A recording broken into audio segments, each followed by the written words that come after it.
Mereka udah siap dengan counter last pick-nya. Melihat juga Fredrin masih cukup fleksibel dan Pakito seperti yang Profesor KB bilang. Sudah diamankan, tapi ini dia flexible pick yang masih terlalu banyak. Karena dengan adanya Florin, ini berarti akan menandakan bahwa Fredrin jungle, Florin roamer akan berada di kubu dari Onyx. Memperkuat lini mereka sehingga Terizla possible banget untuk di pick kali ini. Terizla? Terizla last pick. Explainer match up yang sepadan ketika berhadapan dengan Pakito. Oke. Dan apakah Terizla yang akan diamankan? Tapi ternyata Uranus memainkan landing jauh untuk Geek Farm dari Lux sendiri. Ini berarti harus ada permainan 4-1 yang cepat dari Geek Farm. Nah itu masalahnya 4-1-nya di game 1 tuh gak berjalan. Itu karena dia. terlalu drag ke arah late game. Game 3 pun tidak berjalan. Betul. Dan ini dia, satu draft terakhir. Uranus dari Lux. Apakah akan memenangkan match up melawan sosok dari Boots dengan Pakitonya? Karena jab yang dimiliki dari sosok Boots akan sangat-sangat membuat Uranus kesakitan di early game dengan burst damage yang tinggi. Match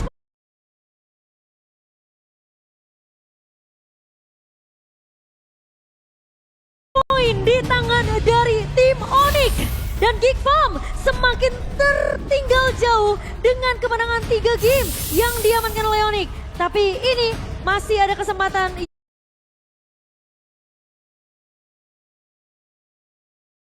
yang cukup besar untuk Geek Farm.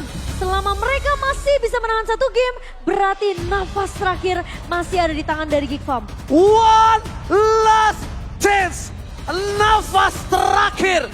Do or die. Gak ada lagi kesempatan. So MPL Grand Final. Mana tepuk tangannya? Let's go to the land of town. Setidaknya 1 game, Profesor KB. 1 game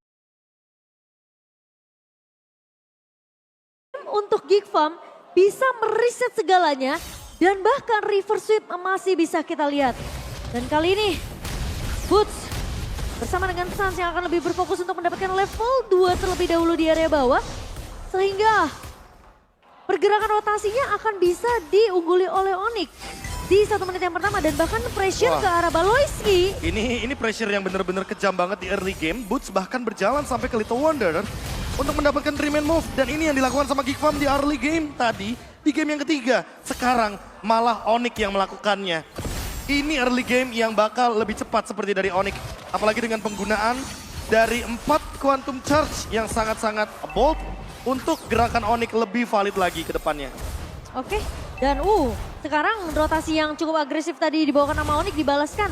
Geek Farm tidak mau kehilangan timing dan juga momentumnya. Mereka nggak mau membiarkan Onyx setidaknya bisa untuk menjalankan trio mid strateginya sehingga Geek Farm akan terpressure dan snowballing effect akan terjadi di sisi dari Onyx, Profesor. Dan ini early game yang cukup pasif, tapi tempo di gold lane sekarang lebih agresif dari Geek Farm. Ini yang kita tunggu dari tadi. Bagaimana Baloyski dan juga Marky bekerja sama agar gerakan dari gold lane-nya bisa lebih spesifik, Marky lebih unggul. Itu inti utamanya, Cimomo. Ya, dan sekarang masalahnya kita belum melihat memang first blood yang jatuh ke tangan dari kedua belah tim. Cuma memang terlihat Geek Farm dengan adanya potensi Baloyski dengan Rafaela, Holy Healing dan juga Holy Baptism ini bakal jadi kunci untuk tim fight. Tapi Kairi. Oke, Kairi udah tidak punya average world kali ini. Informasi yang sudah didapatkan oleh para pasukan dari Geek Farm. Mereka mencoba untuk melakukan sedikit poin damage terhadap seorang Kairi. Tapi ingat ini key boy dengan SOW-nya membuat Kairi bakal lebih kuat di depan sana. Sustainability fight akan bakal dimenangkan oleh Onyx. Tapi kali ini Onyx mereka agak cukup berbahaya kalau tetap memaksa dengan team fight 2 versus 5 dan ada heavy speed di tangan dari Sultan Nile. Murah 1000 di start point. Holy Baptism di masa bersama dengan ada Nether Lem membuat Onyx porak-poranda. Memang sustainability fight dimiliki Onyx tapi mereka tidak bisa membalas dengan ada Nether Realm yang di tangan dari Geek Farm. Apakah memang dengan pergerakannya Luke dengan Uranus ini benar-benar mengganggu team fight dan mungkin bisa dibilang durability dari Geek Farm, Profesor KB? Dan itu yang tadi tidak ditemukan jawabannya atas Kairi. Apresiasi Wrath yang tidak ready dalam setup menuju ke Turtle membuat Geek Farm jadi lebih nyaman untuk memaksa team fight ini terjadi. Dan sekarang gerakan dari Keyboy yang belum mendapatkan ultimate yang begitu mahal, global area, Ini membuat teman-teman dari Onyx susah untuk mendapatkan objektifnya. Tapi Marky tidak ada mana, harusnya lebih berhati-hati. Dan early game lagi dan lagi masih di lead sama Geek Farm. First turtle rate yang begitu tinggi dari Nile muncul kembali di game yang keempat kali ini. Ya, membuktikan bahwa The Rising Star memang deserve itu semua. Tapi Kairi tertarik dengan adanya satu boy stampede dari Boy. Namun tidak akan terlalu memaksakan posisi di area midnya. Sekarang pergerakannya Onyx, ini mereka harus sudah mulai aware dengan cewek yang ada di area atas. Karena pressure-nya sekarang udah mulai berjalan dari Balo ini. Dia benar-benar fokus untuk nge-babysit ke arah Marky biar cewek ini nggak bisa dapetin farming yang nyaman. Dan Netherrealm dari Aboy yang sekarang perlu diperhatikan karena tidak ada yang bisa membukanya kecuali cewek. Area of effect yang begitu luas. Suns yang sepertinya akan ditargetkan terus-terusan sama Geek Farm yang bakal jadi ancaman juga bagi Onyx. Karena ketika tidak ada Suns artinya Aboy akan sangat free dengan Netherrealm dan juga Ghostbuster-nya. Gold leading dari Nile sekarang sangat-sangat unggul bahkan menuju ke arah 700. Membuat Geek Farm yang tadi mendapatkan point kill ke arah dari Kairi sepertinya perlu repetitif lagi nanti di turtle yang kedua. Dan ini yang harus diperhatikan oleh teman-teman dari Onyx. Gimana cara cover untuk Kairinya? Oke, tapi kita melihat, ngomongin sosok dari Kairi. Dia malah ke garis depan, dia memberikan sedikit pressure di depan sana. Dan bahkan kalau kita bisa lihat dari Nile-nya yang punya chance besar banget sih untuk dapetin turtle kali ini. Karena Kairinya benar-benar disibukin dari belakang dan bahkan akan coba dipaksa untuk dengan retribution-nya yang menandakan turtle yang kedua tetap akan di tangan Nile. Membuat Geek Farm berada di 1.500 gold dan ini dia Geek Farm ketika match point mereka out of nowhere benar-benar menjadi Geek Farm revamp. Geek Farm yang berbeda. Ya. Geek Farm yang tentunya lebih menunjukkan taring mereka. Karena di season kali ini kita harus lumayan respect dengan potensi dari Nile. Meskipun statusnya lone tapi dia menunjukkan kualitasnya. Dan bahkan mengambil Purple buff buff. dari Kairi. Wow, sebuah jawaban untuk menghentikan pergerakan jungler. Dan lihat Kairi berbanding 2 level dengan adanya Nile. The power of retribution kali ini berhasil didapatkan. Karena Nile tidak menggunakan retributionnya dan ini dia. Haruskah Geek Farm berada di match point sebagai power pick dari timnya? Karena kalau mereka seperti ini berbahaya untuk mereka. Mereka suka bermain di ujung tanduk. Bagaikan mesin diesel yang terlalu lama untuk menjadi panas sama Mocan. Ya panasnya di benar-benar waktu yang benar-benar krusial banget untuk Geek Farm. Namun Onyx yang kita lihat dengan pressure ke arah Kairi ini sempat dibawakan loh. Ketika Geek Farm memang memberikan pressure di arah 4 besar ya waktu itu ya. Iya, dan kita sekarang melihat, hal yang sama. Kita melihat hal yang sama lagi dan lagi. Pressure karena gold lane. Cewek yang kehilangan turret outernya. Dan sekarang rotasi dari Geek Farm yang sudah mulai dijalankan karena apa? Karena Marky juga akan hadir di setup turtle selanjutnya. Lihat, belum ada damage yang cukup untuk menumbangkan Luke. Dan semakin lama game berjalan, Luke akan semakin lebih mengerikan dengan blade armornya. Sehingga heavy crossbow dari cewek udah pasti akan memantul kembali damage-nya kepada dirinya sendiri. Oke, dan memang kalau kita melihat dari Geek Farm sendiri, dengan perbedaan net worth 2.000 di tangan dari Geek Farm, di menit yang ke-6 ini sebenarnya udah lumayan mendominasi. Snowballingnya terus berjalan karena turret objektifnya selalu bisa dipegang sama Geek Farm. Dan Onyx sepertinya mereka bakal main agak sabar sih, Prof. Oke, tapi dengan kesabaran yang mereka miliki, apakah mereka akan kehilangan dari sosok perfect turtle mereka? Tapi Kairi berada di garis depan, akan coba adu nanti bisa dapatkan Kairi. Kali ini gagal kembali. Nile, perfect turtle sebagai the turtle mania selama playoff kali ini menunjukkan taringnya. Di balik sana Luke mencoba untuk menahan semua damage yang diberikan oleh seorang cewek. Bahkan membuat cewek kali ini harus kebingungan. Dua teamfight yang terbelah menjadi 2. Yang membuat para pasukan Onyx benar-benar gak bisa ngedeliver damage. Gak bisa mengcover, gak ada sama sekali power yang bisa didapatkan dari tim Onyx. Semuanya dibungkam oleh Geek Farm. Dan bahkan mereka terlalu berfokus sama Luke tadi, Profesor. Nile out of nowhere hampir aja mendapatkan heavy spin, untungnya masih cooldown. Para pasukan dari Geek Farm bahkan kali ini mereka membuat Onyx tidak mendapatkan objektivitas dari segi turret ataupun turtle. Ya, space create-nya bahkan terlalu besar untuk Marky. Posisi dari cewek ini benar-benar terlalu berfokus sama garda depannya. Heavy speed didapatkan, tapi nampaknya hanya lewat belakang. Luka bakal coba ditangkap, damage masih belum cukup. Luka masih punya power yang sangat kuat. Luka masih punya waktu untuk bergerak di arah backline, zoning out sampai mid to the late game. Ketika mid to the late game, mungkin Luka udah mulai harus mengurangi dari damage yang diberikan akan lebih sakit. Oke, tapi ini jatuhnya sekarang Geek Farm harus hati-hati juga. Seiring berjalannya waktu, lihat Boots sudah menyelesaikan Blade Armor-nya. Dengan split push yang dia jalankan, artinya sekarang damage dari Marky perlu ada tambahan lagi, perlu boostingannya lagi. Biar critical damage-nya bisa lebih pasti. Namun di satu sisi lainnya, Flask of DLC's Keyboy akan memperpanjang team fight dari Geek Farm. Sehingga kayaknya ini akan berbeda nanti di Lord yang pertama atau bahkan Lord yang kedua. Mungkin Lord yang pertama masih bisa diamankan sama Geek Farm. Tapi perlu hati-hati, counter setup dari Onyx akan sangat mengerikan dengan Fredrin-nya. Jangan terlalu lama untuk membiarkan game ini berjalan. Geek Farm perlu endgame secepat mungkin. Oke, tapi lihat Keyboy masih bisa selamat.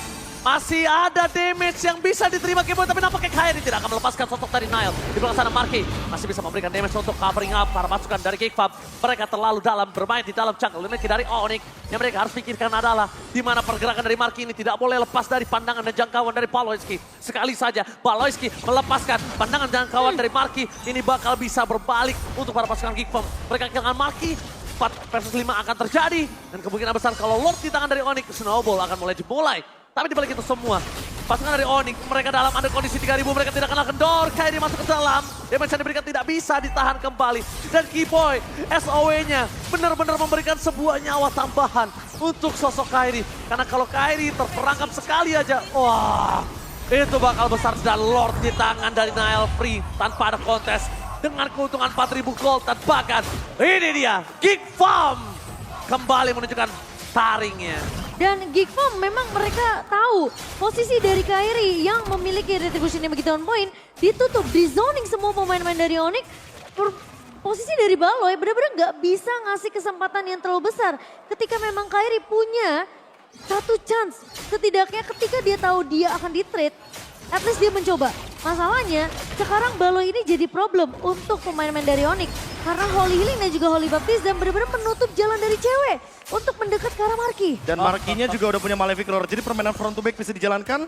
Namun perlu diingat bahwa look, dari tadi belum bisa ditumbangkan. Garda terdepan dari Geek Farm begitu kuat, membuat Onyx perlu dipukul mundur sekarang. Oke, tapi lihat High Ground Defender ini miliki para pasukan dari Onyx. Latihan Heavy Crossbow dan Heaven Speed. Gagal mendapatkan Kairi, di balik itu semua Suns masih ada Black Shoes. Dan The Rift for defensive membuat Kairi kan di Empress Sport-nya for nothing. Dengan mempertahankan mereka miliki, tapi di balik sana pun Sandwich Gaming akan terjadi. Guntingan menuju ke arah Marky dan hilang. Tidak ada cover yang bisa diberikan karena udah tidak ada lagi dari Rift. Permainan dengan adanya Sandwich Gaming. Guntingan terjadi, sliding tackle tidak akan berguna. Membuat Marky harus tumbang dan kembali lagi. Kali ini Onyx memiliki nafas tambahan. Gue sudah menunggu cukup lama sih Profesor KB. Ketika dia melakukan split push untuk motong dari area atas, dia nunggu momentum semenjak Lord berhasil diamankan oleh Geek Farm. Dan fokusnya dari Onyx cuma kedua lane aja, mid lane dan bottom lane aja. Karena Boots dari tadi menjalankan tugasnya sebagai split pusher. Untuk sekarang gerakan dari Onyx sudah mulai terbuka. Pelan-pelan hanya karena satu outer turret di mid lane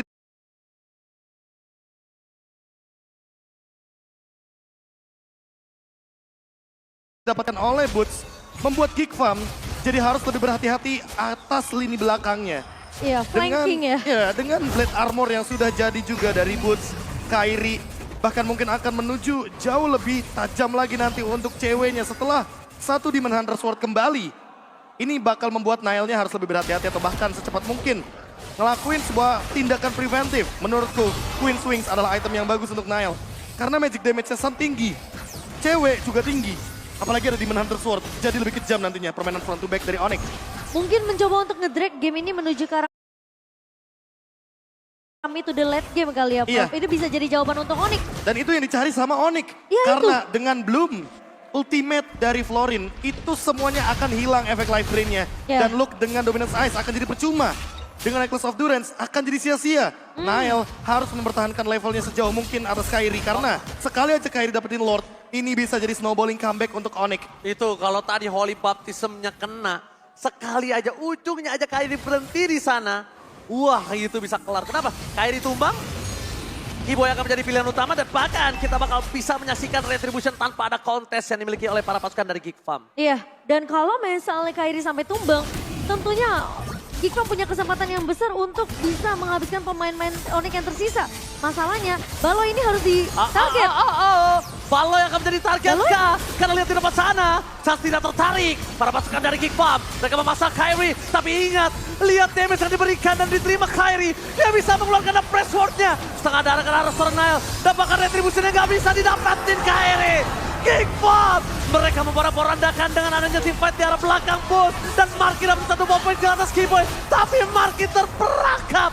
Membalaskan kembali dengan ada Holy Healing yang dimiliki para pasukan Geek Farm. Dan Kyrie di cover dengan sangat baik oleh Boost. Tapi dibalik itu semua, para pasukan dari Geek Farm gak ngelepasin sedikit pun pandangan dan jangkauannya. Dan bahkan membuat Kyrie harus bertekuk lutut di sana. Tadi aku kira Marky berhasil di pick off sama Oh Boots my loh god, bro. oh my god, ini bencana. Gak ada cewek, gak ada Boost, gak ada Kyrie. Geek Farm membalikkan keadaan. Ini dia, Geek Farm too strong ketika match point di tangan mereka. Geek Farm Reform ternyata masih kuat untuk bertahan di best of 7 kita.